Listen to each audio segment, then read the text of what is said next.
Maxkamad ku taalla dalka Mareykanka ayaa amartay in la sii daayo 3 nin oo ku noolaa gobolka Maryland kadib markii ay meesha ka saartay dambigii loo haystay.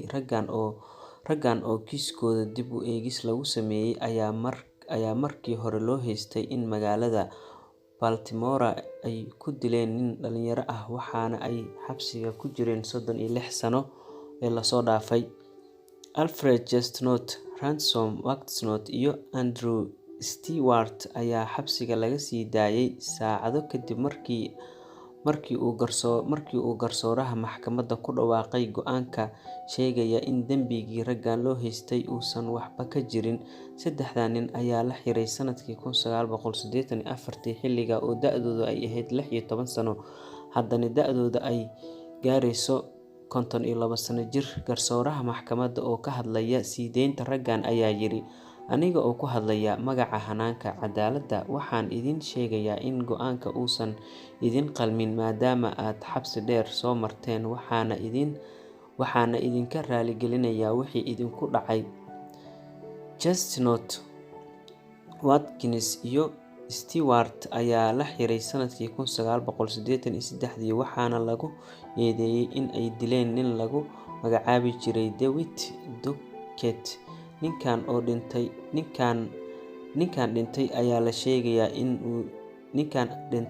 sheegayaa in doonayay in laga qaato jaakad nooca ciyaaraha uu watay, waxaana xabad lagaga dhuftay qoorta xilli uu ku sii jeeday iskuul uu dhiganayay.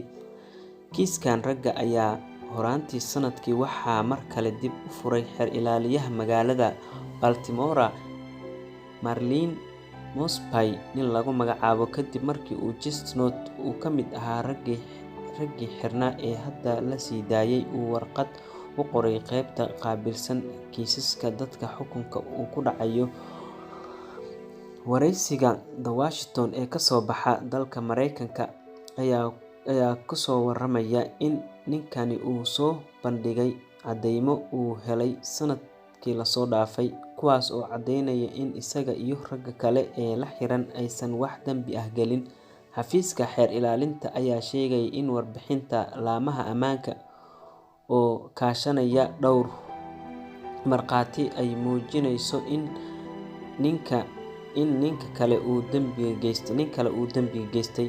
Ninka lagu eedeeyay in uu dilka geystay ayaa marka uu dilka dhacayay la sheegay in uu ka baxsaday goobta, waxaana markhaatiyaasha ay caddeynayaan in 3 nin aysan ku lug lahayn dilka ninka dhintay. Hase yeeshee, booliiska ayaa waxay xilligaasi diiradda saarayeen baaritaan 3 nin oo looga shakiyay in dilka ay geysteen. Ninka dilka geystay ayaa la sheegay in uu dhintay sanadkii 2002. Sarkaal ka tirsan xafiiska xeer ilaalinta ee gobolka Maryland ayaa maxkamadda u sheegay in booliiska aysan xilligaasi arkin wax caddayn ah oo shaki gelin kara tuhun laga qabay ragga 3 ah. Marar badan ayaa caalamka ka dhacday in dad lagu xukumay dambi aysan gelin dib laga ogaaday xaqiiqda, kuwaas oo markii dambe la siiyay lacago magdhow ah iyo raaligelin buuxda. Waxaase aan la ogeyn waxa dowladda Mareykanka ay ka yeeli doonto raggani. Waad mahadsantihiin asxaabey, la socoshada daawashada videogan. Waa arrin mucjiso ah ee ku saabsaneyd 3 nin oo 36 sano xirnaa ayagoosan wax dambi ah galin. Mahadsanediin. Thank you very much.